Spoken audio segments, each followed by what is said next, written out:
the impact of SNAP food assistance running out, a program that helps to feed some 42 million Americans. They are looking for value, so we are doing what we can to ensure that we're being as efficient as possible so that we can deliver low prices. I just hope and pray that they don't shut it down, because a lot of people and a lot of mothers that are really dependent on the SNAP benefits. Walmart is staring at a $2 billion disaster as SNAP benefits vanish, cutting off 42 million Americans from essential food aid.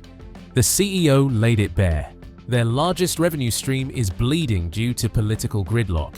With 24–26% of all SNAP spending flowing through Walmart, the shutdown is both an economic and human crisis, hitting families, store aisles, and wallets alike. 5% of Walmart's revenue comes from SNAP benefit spending, food stamp assistance spending.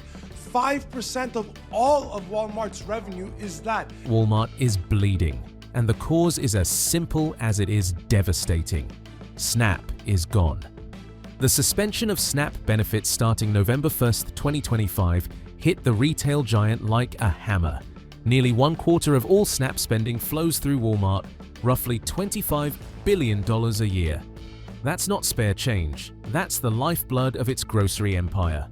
There are just a really large number of people, 42 million people across the country, 1.5 million people here in the state of Georgia, that rely on the SNAP program to connect them with the nutrition that they need. With SNAP frozen, Walmart faces an estimated $2 billion in lost sales for November alone. Overnight, a system built on low-income spending, affordability, and bulk traffic is hemorrhaging cash. Internal retail trackers show grocery sales in low-income zip codes fell nearly 9% within 2 weeks of the shutdown. Walmart traffic in those areas dropped 12%. The company's stock lost 4% in a single trading session after the CEO's blunt statement, "SNAP is gone and our sales are bleeding." It would be impossible for us to make up the full difference of what is being disrupted. And we know it's just going to add to the lines that are already very long at the food pantries that are serving our communities today. SNAP drives more than 8% of its grocery revenue. Over 94% of SNAP households shop there, spending an average of $2,053 annually. Every halted benefit is a lost transaction, a closed register, a missed order. The ripple spreads fast. Suppliers see fewer orders, warehouses slow down, employees get reduced hours, and shifts vanish. Trucks carrying produce, dairy, and meat sit idle. Processing plants cut back. The impact cascades from aisles to farms to factories. SNAP is the pulse of Walmart's grocery operations, and it just flatlined. It's a bill I'd happily support and vote for. And as soon as Thune would let Hawley put it on the House floor, it will pass. This is more than profit loss. It's a warning shot for every retailer that relies on working-class spending. The shutdown is not merely about payments. It weaponized hunger against one of America's largest corporations, proving just how fragile the system is when the poorest can't spend. There's a bill right now from Senator Hawley, a Republican, a conservative Republican, that could ensure SNAP is funded. It has Republican and Democratic support. The irony is sharp. Walmart, built on affordability for the millions who survive paycheck to paycheck, now crumbles because those same families cannot access the very program designed to feed them. SNAP isn't just a government benefit. For Walmart, it's $2 billion of survival. And when it disappears, so does stability, revenue, and a chunk of the American food economy. As millions of Americans face losing critical food aid because of the government shutdown, Senate Democratic leader Chuck Schumer today says he is willing to vote for a Republican-led bill extending food stamp benefits. This is a national shutdown that hit the largest food retailer in the United States. SNAP and WIC funding stopped because Congress failed to pass a continuing resolution. If Democrats really want to fund SNAP and WIC, we have a bill for them. A clean, nonpartisan CR to fund SNAP, WIC, and the entire federal government. Senate Majority Leader Chuck Schumer said Democrats were ready to vote for a Republican-led bill to extend food aid. Senator Josh Hawley, a conservative Republican, supported a bipartisan bill to fund SNAP temporarily. Senate Republican leader John Thune blocked the effort, refusing to consider standalone legislation and tying food aid to broader funding negotiations. This political gridlock immediately translated into a hunger crisis. The Trump administration has also said it will not dip into an emergency fund to keep the program running. We're joined now by Joel Berg, the CEO of Hunger Free America, and Casey McBlaze, a SNAP recipient concerned about losing her benefits. The USDA had the legal authority to prevent this disaster. Experts, including Joel Berg, CEO of Hunger Free America, have said the agency could redirect emergency funds to continue SNAP. The Trump administration refused, claiming the law did not allow it. Berg responded bluntly. The administration could find funds for nearly anything else: foreign aid, tax breaks, but not food for its own people. 42 million Americans lost $8 billion in food aid. 260,000 retailers lost customers. The consequences were immediate and relentless. Families were forced into impossible choices: food or rent, food or medicine, food or heat. Hunger didn't wait. By the second week, refrigerators were empty, pantries stripped to the bare minimum, and parents were making calculations that should never fall on human shoulders. Losing SNAP for my family and my children would mean tightening our budget, of course. I won't let my children go hungry. They're going to be fed. So for me, it will be a matter of picking and choosing which bill I can go a month without paying. In rural Maine, Casey McBlaze, a single mother of two, felt the impact firsthand. She works full-time while caring for a 7-year-old with autism and ADHD. SNAP benefits had been her fragile safety net. When payments stopped, her financial stability collapsed overnight. The average monthly SNAP benefit is about $350 per household, a modest amount, but for families like Casey's, it is the difference between filling a cart with nutritious food or watching children go hungry. We're Republicans, we're Democrats, we're independents, we're foster and adoptive families. We all use SNAP. It is not a partisan issue. With that support gone, she had to calculate every dollar, skip bills to buy groceries, and stretch ingredients like a puzzle. Breakfasts became measured portions of cereal. Lunches were leftovers. Dinners required delicate rationing, balancing nutrition against quantity. She hid the stress from her children, masking the anxiety that grew each day. We're your neighbors, your co-workers, foster parents, Republicans, Democrats, not abusers of the system, she said, cutting through the propaganda that paints SNAP recipients as lazy or fraudulent. At my food bank, we've seen the demand for food assistance increase by about 70% over the last 3.5 years. Across the country, millions face the same nightmare. States including Texas, Pennsylvania, New Jersey, Nevada, and New York warned that November SNAP benefits would be delayed or absent. In Texas alone, 3.5 million people relied on these benefits, including 1.7 million children. Nonprofits and food banks went into emergency mode, depleting reserves and scrambling to meet skyrocketing demand.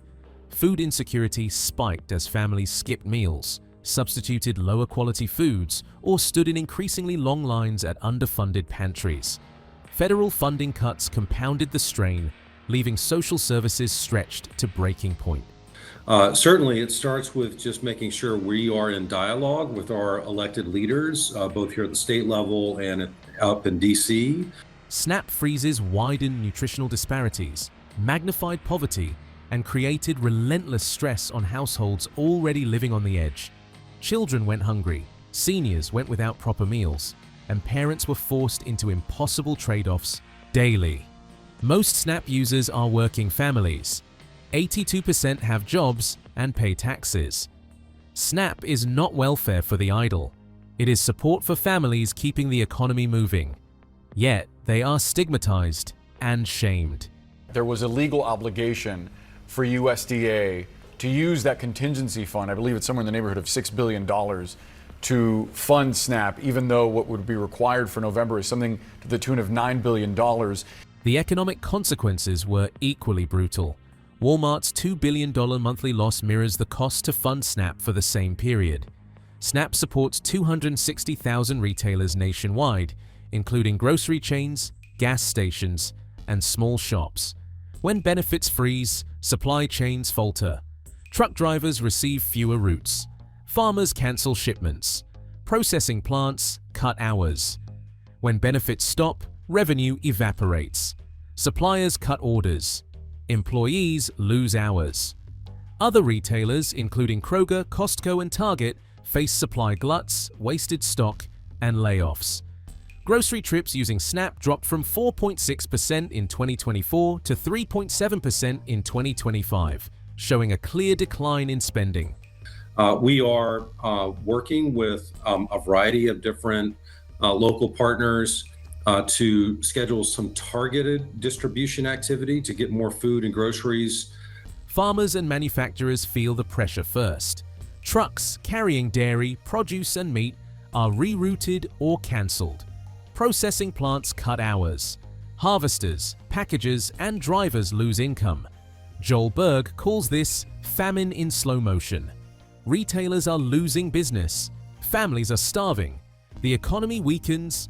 Political indecision worsens the crisis. Schumer pressed the GOP to bring the SNAP bill to a vote, but Thune refused. The administration sends mixed messages.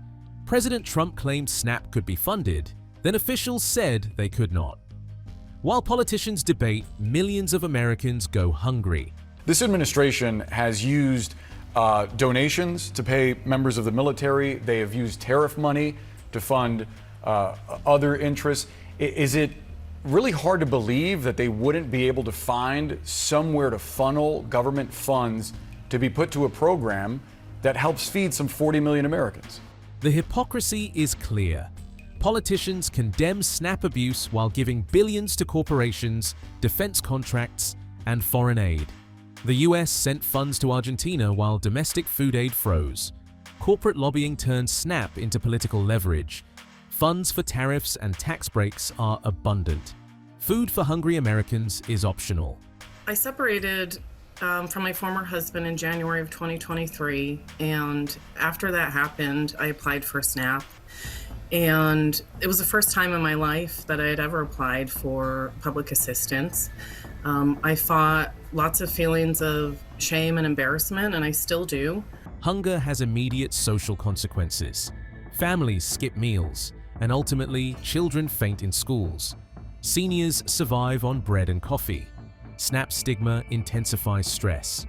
Walmart sales in low-income neighborhoods have dropped faster than during the 2020 lockdowns. Empty aisles and abandoned carts reflect a failing system.